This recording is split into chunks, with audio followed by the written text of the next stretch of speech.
Congressman Tiffany represents the 7th Congressional District of Wisconsin.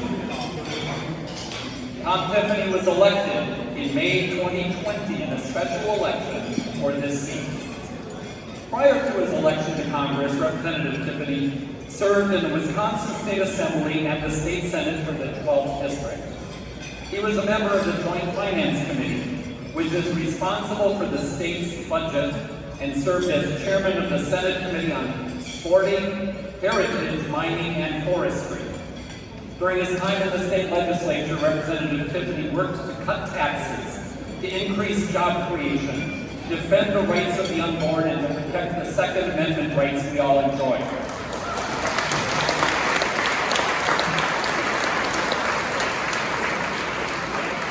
Representative Tiffany has deep roots in the 7th District. He grew up on a dairy farm near Elmwood, Wisconsin, and graduated from the University of Wisconsin-River Falls with a degree in agricultural economics.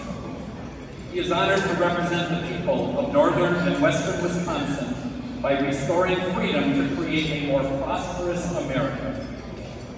Ladies and gentlemen, please welcome Congressman Tiffany.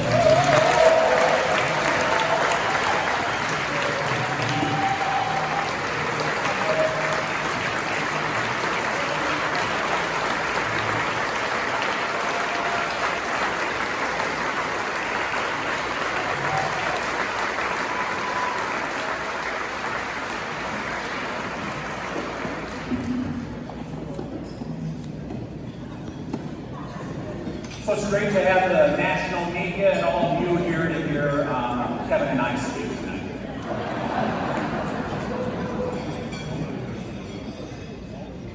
Now, I want to say a big thank you for the leadership, Kevin, that you're providing here in Marion County.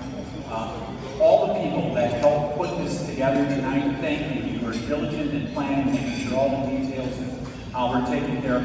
Thank you so much to the Marion County Republicans for hosting this event.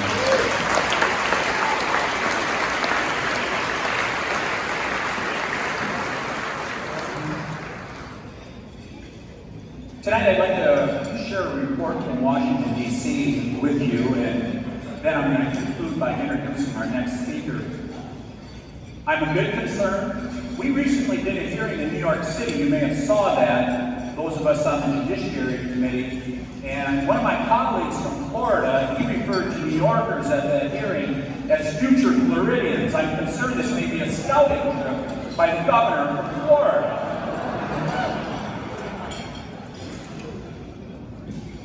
So it's 3 years ago this month when you sent me to Washington, D.C. And in the first 2.5 years, here's what happened. The cost of living skyrocketed.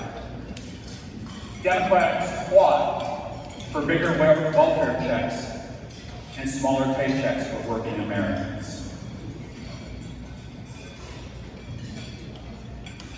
President Biden, in his very first action, January 20th, 2021, he shut down the Keystone Pipeline,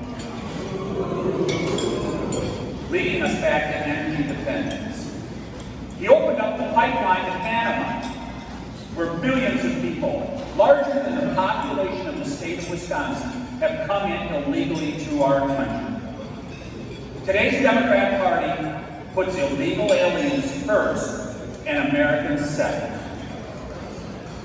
Every state is now a border state. In Joe Biden's America, Title IX is ended. You know, I think about Chris and I. By the way, my wife Chris is here tonight. Thank you for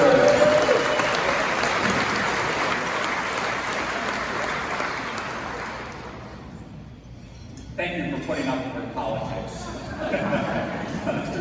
throughout the years. Oh my God. But I think about our 3 daughters, Tiffany and sisters, all participating in interscholastic sports. Now, with Joe Biden in charge, their place may be taken by a man. Men may go into women's bathrooms. In Joe Biden's America, you're penalized for having good credit. Every Democrat in the last session of Congress on demand, all the way up to 9 months. I never thought I would see Democrats go back to their 19th century roots. Under Joe Biden, federal ag and COVID programs, the bureaucrats were allowed to explicitly discriminate against people based on their race. I never thought I'd see a Democrat Party that would go back to the 19th century. Our foreign policies in tatters, begging countries to produce more oil like our adversaries in Venezuela, the disastrous pullout of Afghanistan, something we haven't seen since Vietnam, $85 billion of our most advanced war material left over in Afghanistan. But more importantly, 13 of our finest were left at the gates of the Kabul airport. There's a basic question before the American people at this point. Is the 21st century going to be an American century? Or is it going to be a Chinese century? Because make no doubt about it, folks, China seeks world hegemony in the 21st century. The 20th century was an American century. Think how we closed out the 20th century. The lone superpower in the world. China does not accept that. And the decisions we make today will decide whether the 21st century will also be an American century. So in the last 6 months, things have changed a little bit. The voters across America said, we're going to send new leadership, a new majority to the House of Representatives.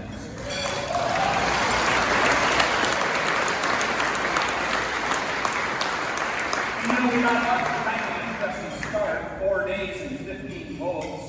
In fact, I received a number of texts from people sitting right in this room. What the heck are you guys doing?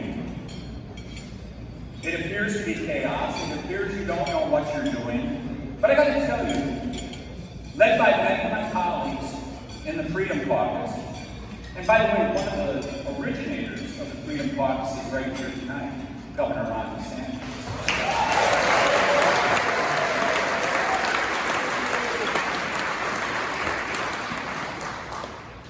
Led by some of my colleagues, they said, we're not going to have any more Christmas tree bills. We're not going to have votes that get called in 2 hours for a 1,000-page bill. We're not going to have bills passed without hearings.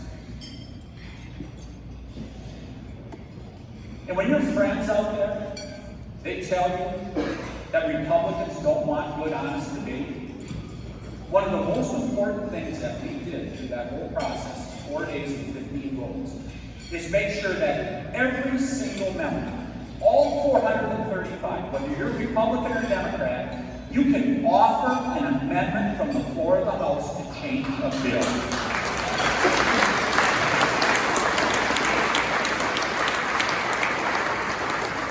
Nancy Pelosi's one-person rule is over.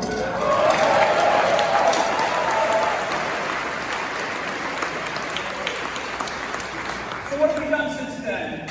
We've defunded the 87,000 IRS agents that were funded in the last time. Our third first bill, H.R. 1, lowering energy costs. We passed that bill and then sent it on to the Senate. We want to be energy independent in America once again. We voted to protect your daughters and granddaughters so men do not go in their bathrooms and they get a place.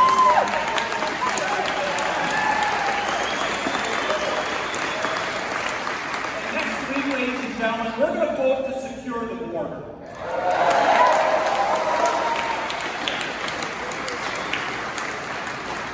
2 weeks ago, I stood on the Judiciary 2 weeks ago, Judiciary Committee 2 weeks ago. We passed the strongest secure the border bill in the history of the United States of America.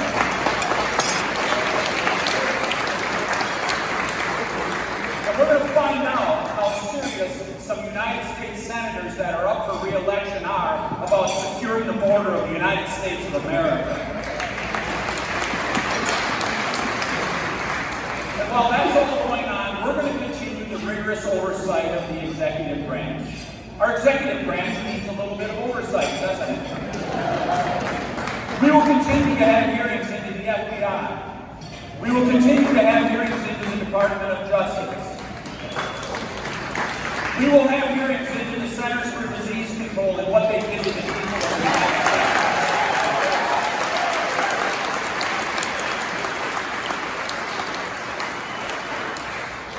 And yes, ladies and gentlemen, we will have hearings into the Biden family and what they did.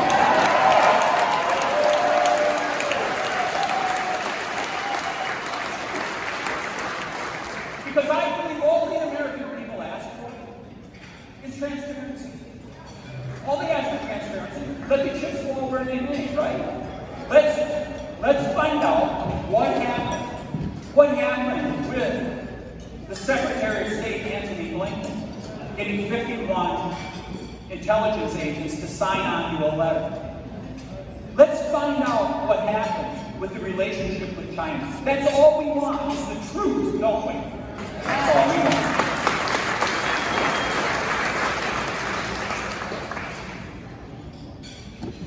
So right back here in Wisconsin, wouldn't it be nice to initiate the Florida blueprint right here in Wisconsin?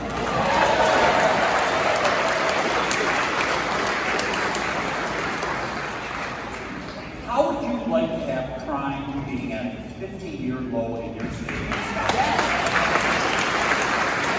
How would you like to have the Soros prosecutors removed from office if they're not going to fight crime?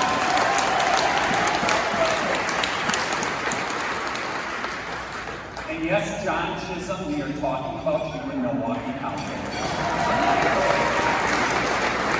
Would you like it if you had a state that chose to educate your children, not indoctrinate them? Would it be nice to be a state where war goes to die?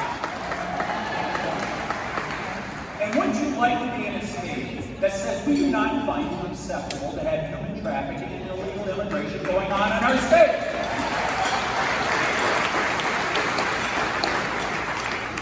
And wouldn't it be nice to be in a state where sucker bucks is outlawed and ballot harvesting is legal?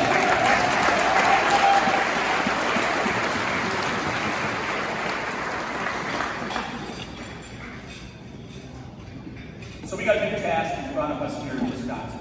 Let's not sugarcoat it. Last fall and this April, we had some successes, but we didn't have nearly enough successes. And we got work to do here in Wisconsin. And I think about the 7th Congressional District. The leadership of my predecessor, Sean Duffy, who said that, you know what, this does not need to be Dave Ovi's seat for another 40 years.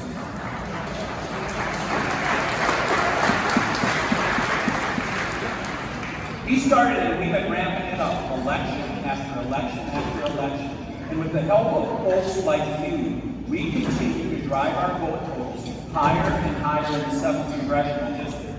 We also are flipping county board seats. We are flipping school board seats. And we have counted every legislative district in the 7th Congressional District red.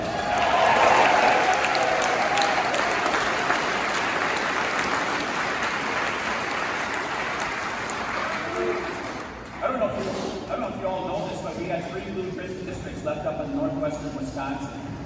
With the work of my team and people like you, we were able to flip those final 3 districts red here in northern Wisconsin.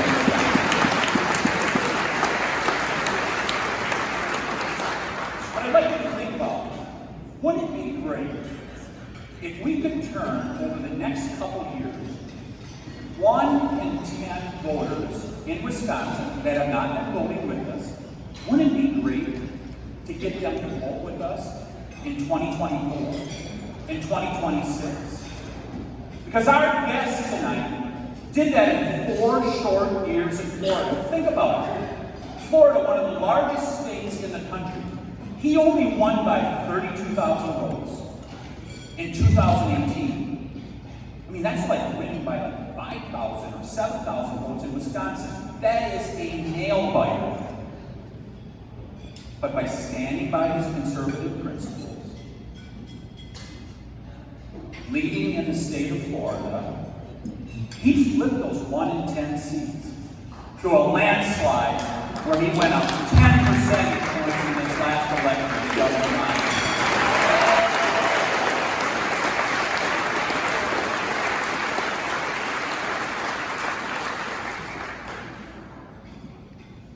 I'd like to introduce you tonight our special guest from the state of Florida, who's showing how it's done to the rest of the United States of America, the governor of Florida, Ron DeSantis.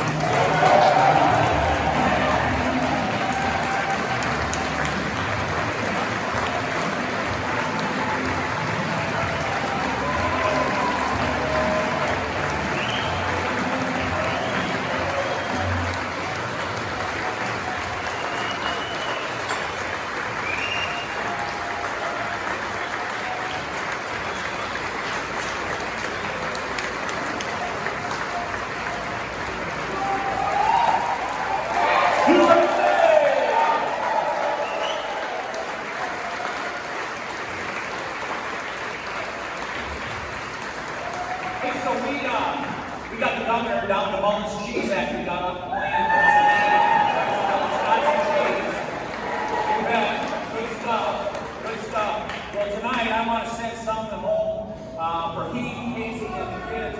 If you all remember, the theme of my campaign last year was America is in a pickle. And my mother, 91 years old, makes the best dill pickles in the United States of America.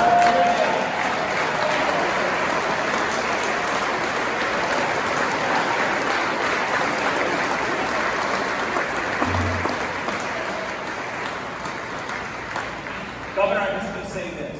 Your staff is going to want to open those pickles on the way home tonight. Those are for Casey and the kids.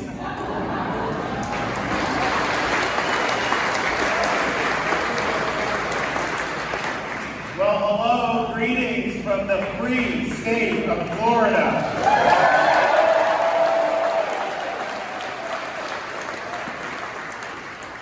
Congressman, for the great introduction. Also, we have Glenn, who I serve with. You guys have some great members of Congress here. I've also been able to meet with some of the state legislators. You have a great state legislature in Wisconsin. Just need to add that governor to be in much better shape.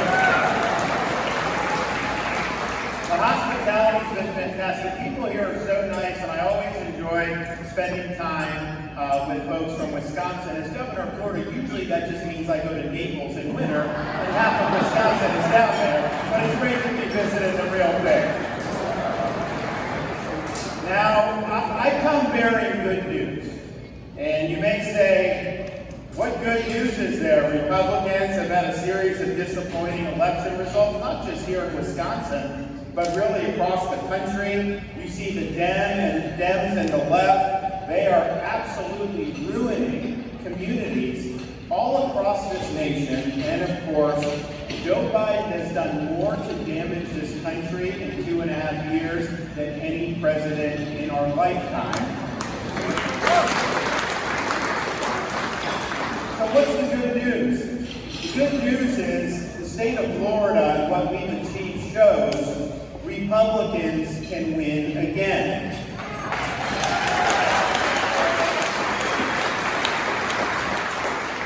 Florida is the place where our shared ideas and our shared values actually become political reality. In Washington, D.C., and in many states across this country, big conservative policy victories are few and far between. In Florida, we deliver big victories every single day.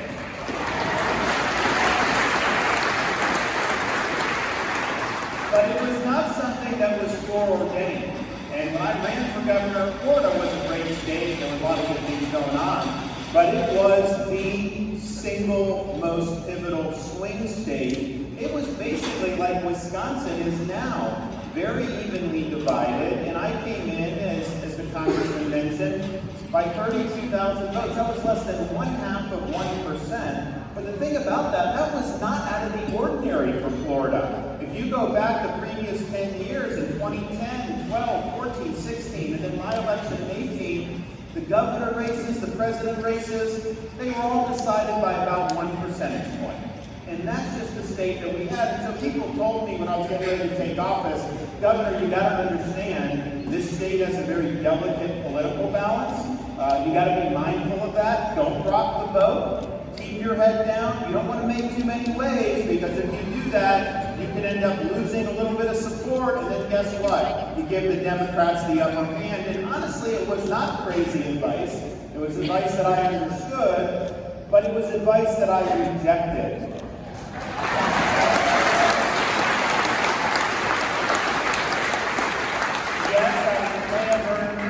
Of the vote, but that entitled me to wield 100% of the executive power, and I resolved to use it to advance conservative principles and defend our promises. And I resolved to do that without looking at any polls to tell me what positions to take. And to this day, we have never taken polls on any issues that I've addressed as governor. A leader is not captive to polls. A leader gets ahead of polls. A leader sets a vision, executes on that vision, and delivers results. That's when you can look at the polls. We also understood that going in, as a governor or any executive, you can have great ideas, you can make great decisions. You can't do it alone. You have to surround yourself with a cadre of people who put the mission first, who share your values, and are not bringing any other agenda to serving in the administration. So we let it be clear on day one, anyone signing up with us, if your agenda diverges from our agenda, there's the door. Take a hike right now.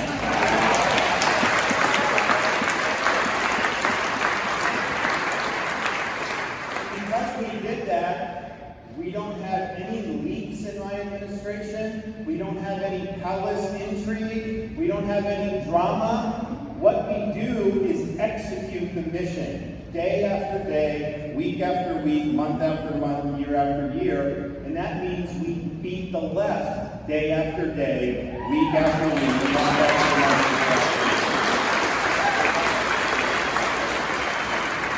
I also said, I am not going to be like some of these Republicans who get into office, and they're almost like potted plants. They get there, they don't do anything. And look, sometimes as elected officials, they want to be liked, and at the end of the day, anytime you make a decision, some people like the decision you make, and some people don't like the decision you make. And so if you're leaning in on issues, making a lot of decisions, yes, there are people that may not like those decisions. So sometimes it's safe to just kind of sit back, not get into the fray, and let issues come to you. My view is we can't afford to do that. We're going on offense. We are going to make sure that we identify issues, we get ahead of issues, and we bring victory to us.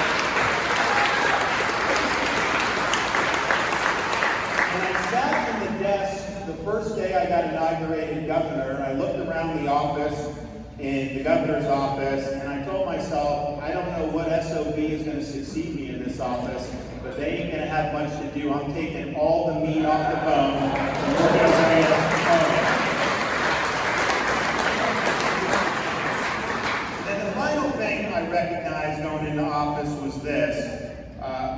A lot of offices are important, but when you're in an executive position like a governor, it's not enough to just be right on the policy. That position requires you exercise leadership. And leadership means that you're willing to do the right thing in the face of intense criticism and opposition. It means you may have to take positions where you are standing all alone to do what's right. And so when we got in after about a year in office, we ended up having to face COVID-19. And I had to take positions on there that departed from the accepted orthodoxy, that rejected people like Dr. Fauci,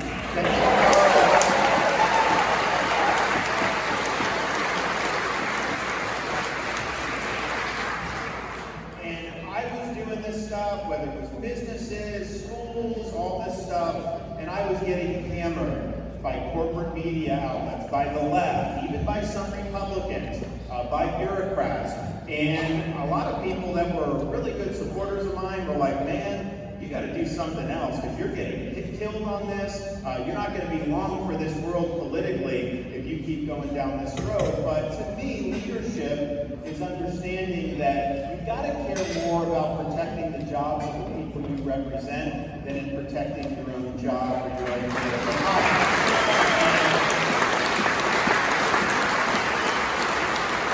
I didn't know how it would shake out politically, but I was resolved that I would be able to look into that mirror, knowing that the decisions I made to protect people's freedoms and jobs and businesses and education, that those were the right decisions, and let the chips fall where they may. And ultimately, as a leader, you've got to be willing to do what's right, regardless of the political consequences.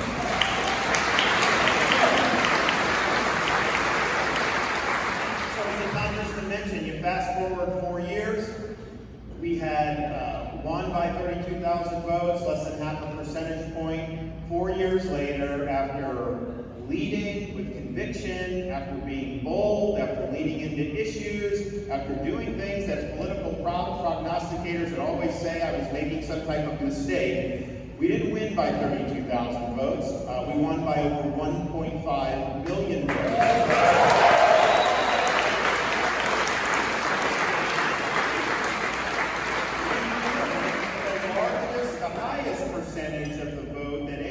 Republican candidate for governor has ever received in the history of the state of Florida. We were able to win independents by 18 percentage points.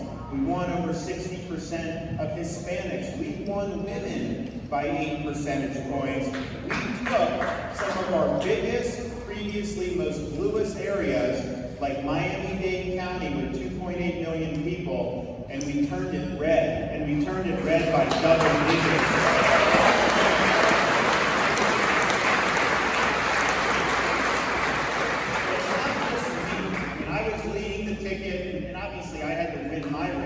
But I had a responsibility to make sure that a rising tide lifted all boats, that we're able to sweep the legislative races, school board races, and on down the line.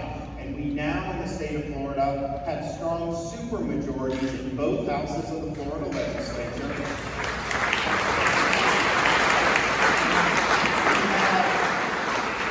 We got involved in funding school board races, 34 of them, and we were able to elect 29 conservative school board members all across the state of Florida.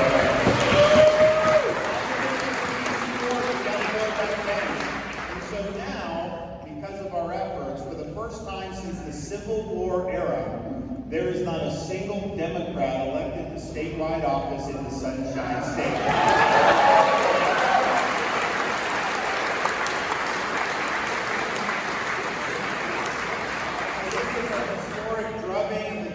Party in Florida, and I quote from a headline from one of the legacy media outlets after the election, quote, "There's no plan, there's nothing. Florida Democrats in despair about the future."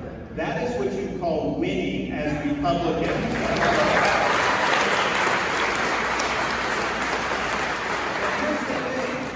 Winning elections is great. There's so much punditry that goes into it, so much hand-wringing, all this other stuff. But winning really just gives you the opportunity to make good on your promises. And I don't believe politics is entertainment. I don't believe politics is about building a brand or about virtue signaling on social media. Ultimately, politics is about winning and about producing results for the people you represent.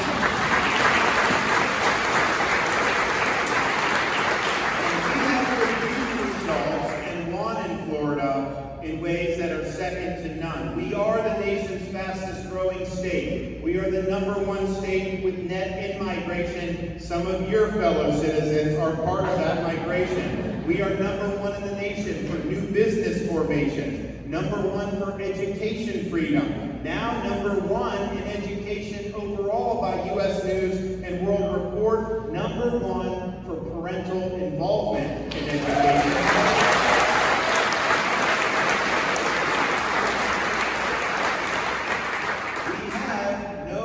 Income tax. You should try it.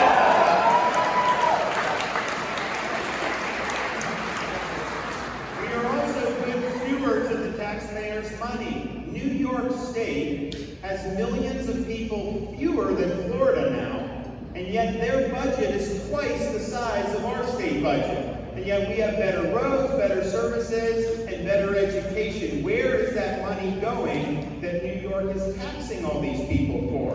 We also have the second lowest per capita tax burden in America and the second lowest per capita debt burden in America. Florida's economy is $1.2 trillion plus, and our debt is about $20 billion. Can you imagine if the federal government had such a healthy ratio?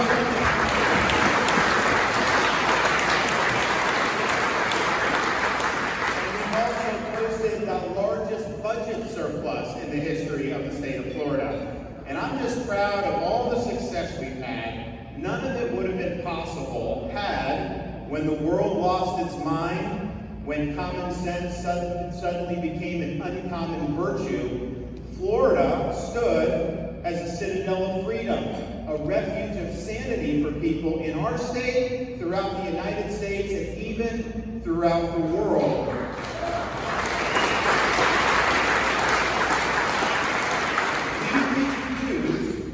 Let our state descend into some type of Faucian dystopia where people's livelihoods were destroyed and their freedoms were curtailed. No, we chose freedom over Fauciism.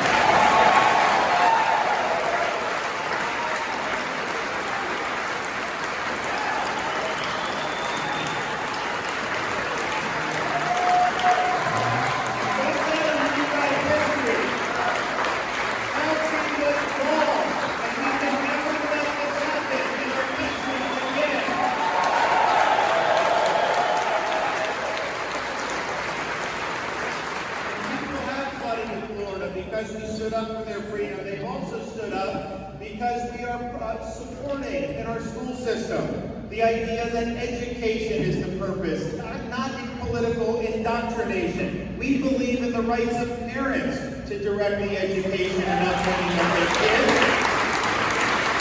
We believe in the idea that parents to know what curriculum is being offered at the school and understand what books are in the library, and when we give them the power to be able to object to things that are not appropriate, you have the left and the media trying to attack as saying you're, quote, banning books. I can tell you, you can buy whatever book you want in Florida, but when you have books in school that are pornographic, that are inappropriate for age, parents have every right to know that, and they have every right to object. I think of them.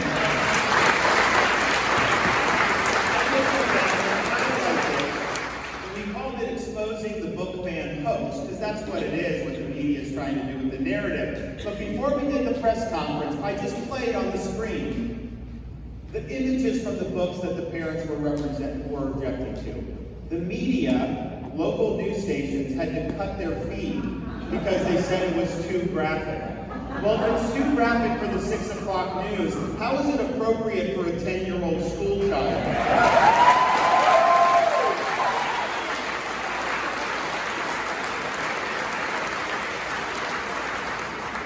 We have eliminated critical race theory in our K-through 12 each other with your tax dollars. Instead, we are putting a renewed emphasis on American civics. Our kids need to understand the founding principles of this country. They need to understand the Constitution of this country. They need to know what it means to be American and why so many people have sacrificed for this country. We even have identified one day every year where our school children are taught about the evils of communist regimes throughout history.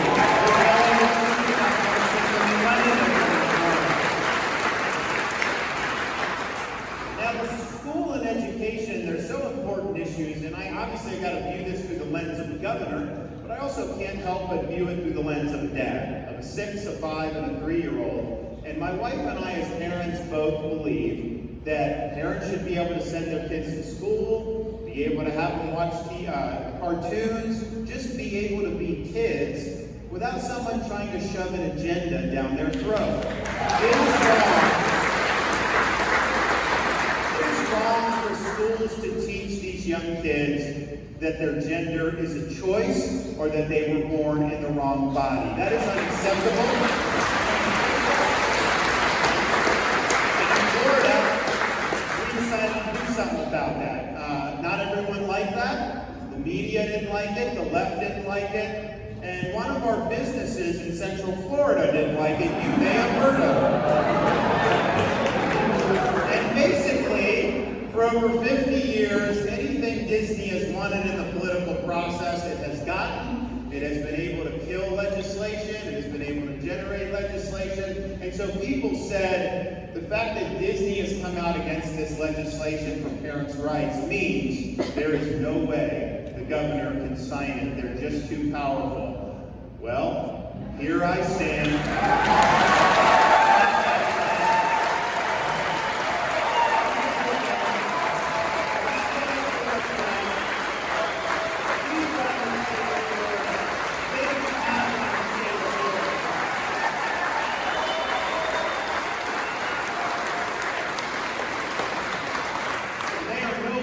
Permitted to govern themselves in the state of Florida. They are going to be held accountable, and there's a new sheriff in town. We also have made sure that our girls and our women athletes are able to compete in sports with integrity. You cannot compete on the men's team for 3 years, then switch to the women's swim team and win the national championship. That is ridiculous. That is a lie that they are asking us to be complicit in. I will not be complicit in lie. And it's sad that this is even having to be done, but in Florida we had put the kibosh on doing things like gender surgeries and sex changes for minors. That is now illegal in the state of Florida.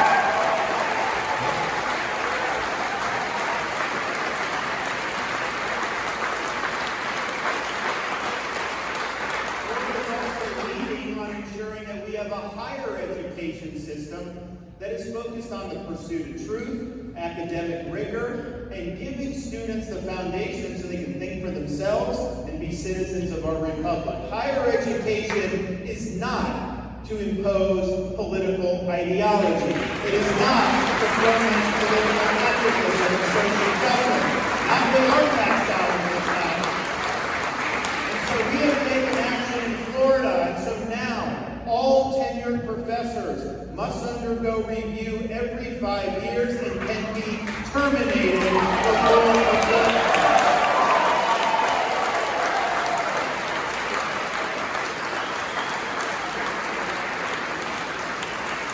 And we are in the process of eliminating at all of our public universities this DEI. They say it's diversity, equity, and inclusion, but that's just a facade to impose ideology on the student body. No, DEI as practice is better characterized as discrimination, exclusion, and indoctrination. And that has no place in our public institutions.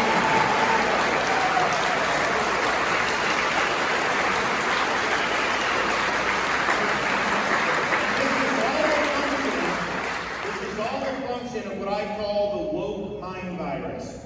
This is cultural Marxism. This is an attack on merit and achievement. Woke is a war on the truth. Don't tell me things like babies are born racist and that men can get pregnant. That is not true, and we cannot have a society that's founded on things that are not true. And because woke represents a war on the truth, we must wage a war on the woke.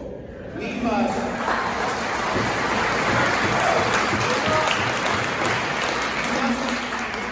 reject the weaponization of the economy under the guise of ESG, environment, social governance. That is just a facade to be able to advance a leftist agenda. They want to impose policies against domestic energy production, against the Second Amendment, that they could not achieve at the ballot box. And if we let them get their way and use corporate resources to advance their partisan agenda, winning elections will be a small consolation They will be able to have made an end run around the constitutional system, and they will have governed in a way that they are not held accountable. We also reject the weaponization of the criminal justice system in service of leftist ideology. You do not defund law enforcement. You don't let rioters run out of cities. The whole people accountable. And stand up.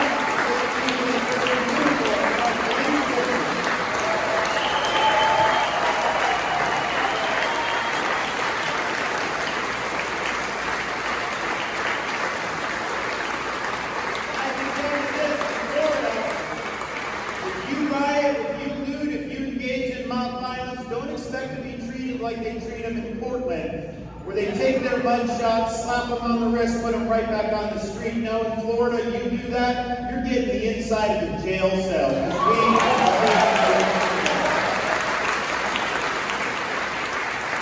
We reject policies like eliminating cash bail, where they put the criminals right back on the street like a revolving door. We reject jailbreak legislation, where they let criminals out of prison early, many of whom reoffend again. And we reject the idea that you can elect district attorneys, usually funded with large contributions from people like George Soros, who pledge to defy the law, who pick and choose which laws they think should be enforced. No, when we had somebody like that in Florida, in Tampa, that said he wasn't going to enforce duly enacted laws, I removed him from his post.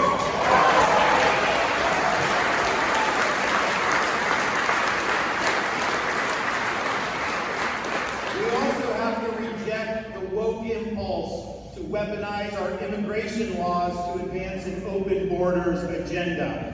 We are American citizens. We are not citizens of the world or citizens of the globe. Our national sovereignty matters, and we have a responsibility to uphold it. In Florida, we're doing our part. We have banned sanctuary cities in the state of Florida. We are working with the Coast Guard to interdict vessels trying to make land in the Florida Keys, and since August, we've been able to repatriate more than 11,000 illegal aliens back to places like Haiti and Cuba who were trying to come to Florida illegally.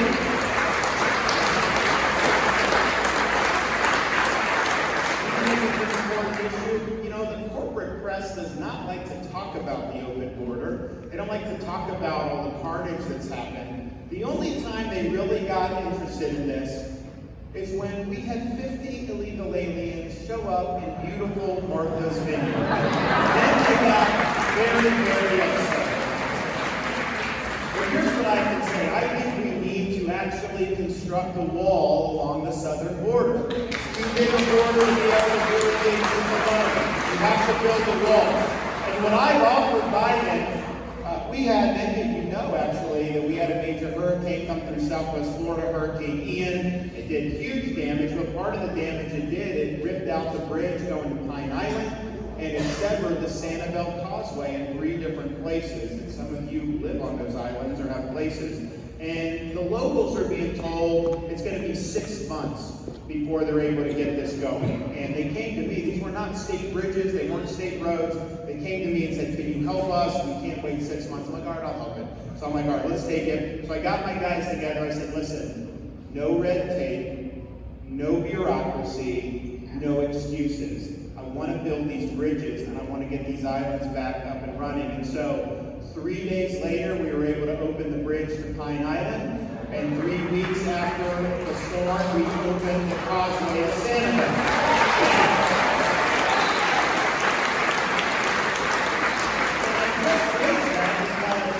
I'm willing to send my Florida folks down to the southern border to build the wall. Just let us know, Joe. We'll go down and get it done.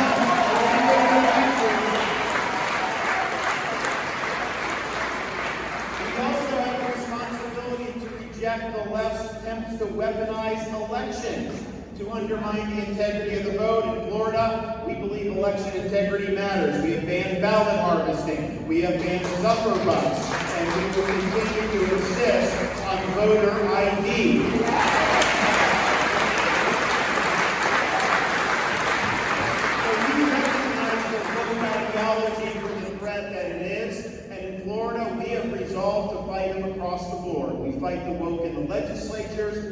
fight the woke in the schools, we fight the woke in the bureaucracy, we fight the woke in corporate America. We believe society needs to be based on truth. In fact, we will never ever surrender to the woke mob. We've made Florida the state where woke goes to die.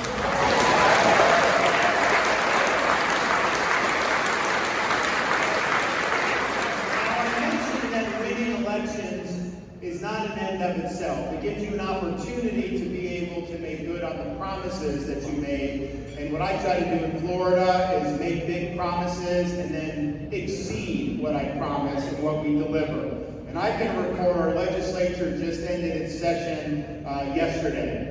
We've had 2 special sessions leading into that. So this 6-month period, I would say to you, has been the greatest period for conservative policy in the modern history of the Republican Party. Just listen to what we've done in the last 6 months. We have officially kneecapped ESG in the state of Florida. We have enacted universal school choice education savings for every parent in Florida. We have prohibited the CCP from buying farmland and other land.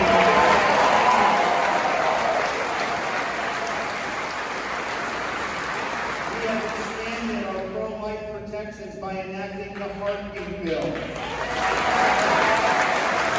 promoted Second Amendment rights by enacting constitutional carry. I will soon be signing a ban on central bank digital currency in the state of Florida. We produced record tax relief, more than twice the number of tax relief as the previous record, including family-friendly relief that has eliminated sales tax permanently on all baby items, strollers, cribs, wipes, diapers, duration is tax-free in Florida. We bolstered our reputation of being the best fishing and boating state by enacting record conservation measures for our Everglades and our streams and our beaches. We have enacted the death penalty for pedophiles.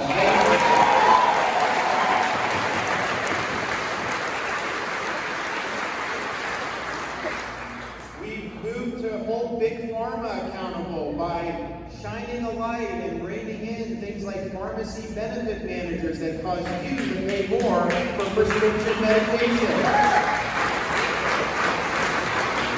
Signed the largest tort reform in the history of Florida, so we get rid of the junk lawsuits. We created a program to accelerate payment of our state's debt so that we could be the least amount of debt per capita anywhere in the country. We've increased pay for police and fire, and we've made sure that people that deal fentanyl to children are treated like the murderers that they are. That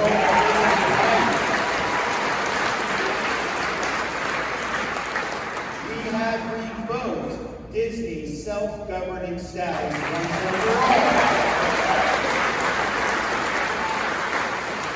We will be signing very soon what even the New York Times admitted was the strongest measures against illegal immigration anywhere in the United States.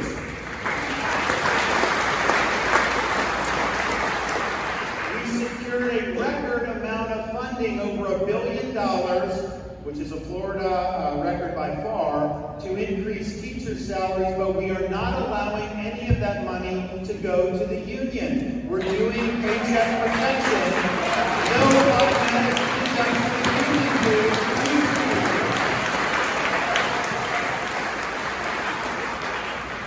We have, as I mentioned earlier, formally and finally eliminated all DEI programs from our public university system. We're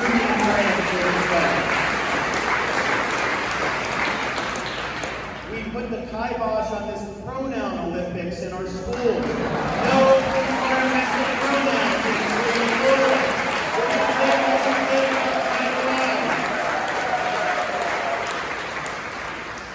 And finally, we took everything we did with COVID to protect people's medical freedom. We've expanded those protections and made them permanent. You will never have a biomedical security state in the state of Florida. Look, this is a big contrast with Washington, D.C. What is Washington, D.C. doing? They're spending, they're racking up debt, they're fueling inflation. How are they spending your money?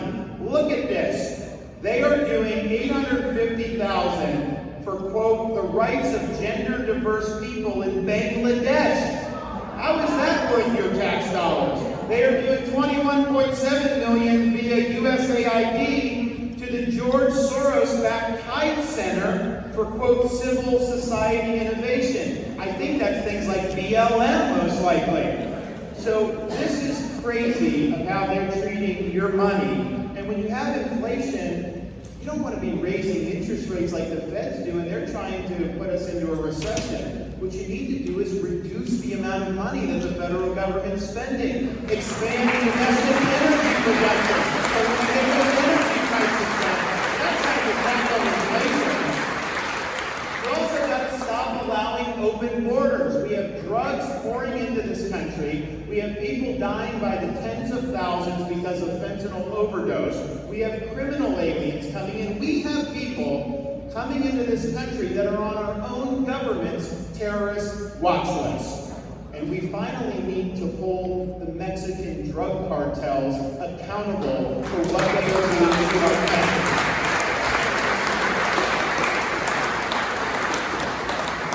We also see in Washington an unaccountable, weaponized administrative state. This is a perversion of constitutional government, and it represents a grave threat to all of our freedoms. This entrenched bureaucracy does not serve the people. Instead, it looms over us and imposes its will on us. If you want to preserve our constitutional system and freedoms, you need to bring the administrative state to heel, and Republicans need to do that. And I think it's important because if you look at what's down the pike in 2024, I can tell you this, the left's playing for keeps. If they are able to win the White House again, they will most likely maintain control of the Senate and will have a great chance to flip back the House of Representatives. And if they have that trifecta, what are they going to do? They are going to try to pack the U.S. Supreme Court. They are going to try to eliminate the Electoral College.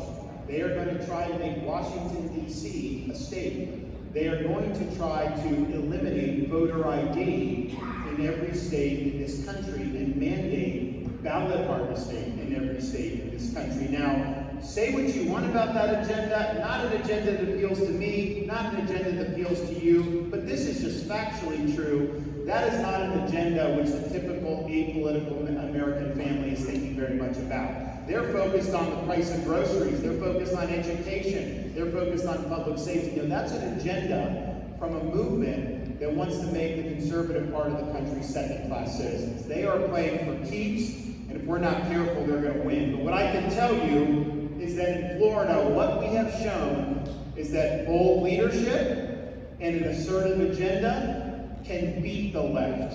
And we have beaten the left in our state.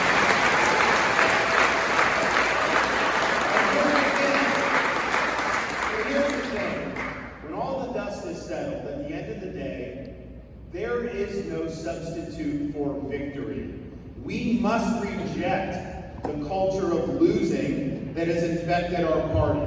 The time for excuses is over. We just need the courage to lead, and we need the strength to win. If the 2024 election is a referendum on Joe Biden and his failed policies, and we articulate a positive vision to take us country in a new direction, Republicans will win, not just the White House, not just the House and Senate. We will win up and down the ballot all the way to local Congress.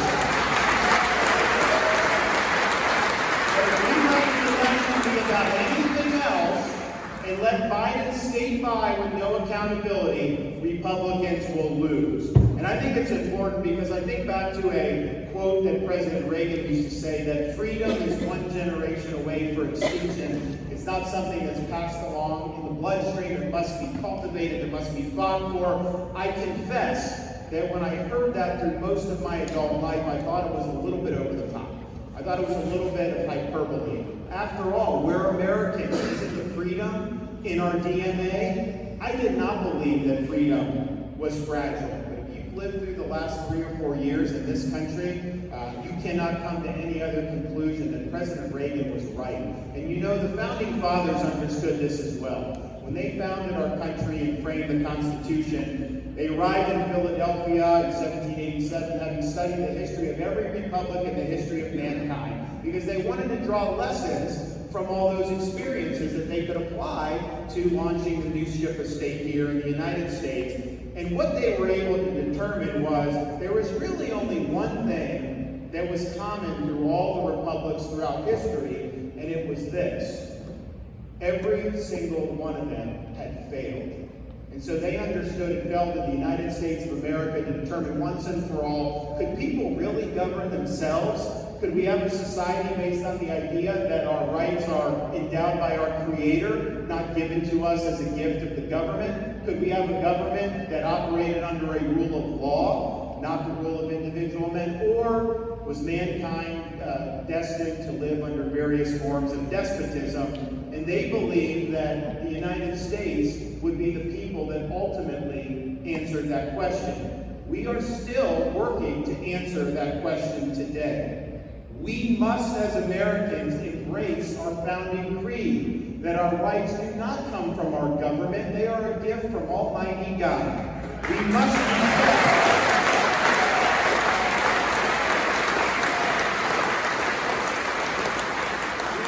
reject the idea that self-government can be subcontracted out to, quote, experts and bureaucrats who show no interest in our freedom or our basic humanity. We must insist on the restoration of time-tested constitutional principles so that government of, by, and for the people shall not perish from this earth. We have a responsibility to preserve what the father of our country called the sacred fire of liberty.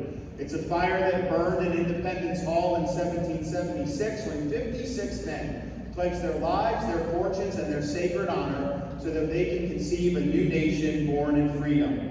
It's a fire that burned at a cemetery in Gettysburg when our nation's first Republican president pledged this nation to a new birth of freedom. It's a fire that burned at the beaches of Normandy when a merry band of brothers stormed the shore of France, defeated the Nazis, and saved the world. It's a fire that burned at the foot of the Berlin Wall in 1987 when a strong president stood and said, "Mr. Gorbachev, tear down this wall."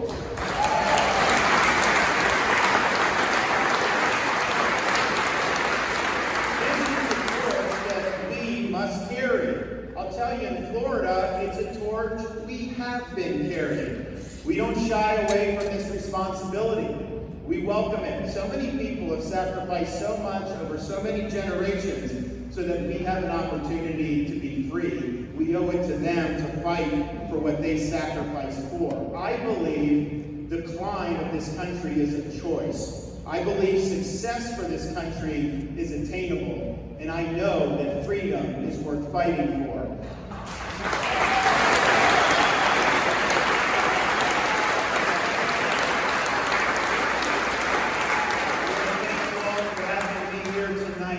Proud of all that we've accomplished in the state of Florida, but I can tell you this, I have only begun to fight. Thank you all.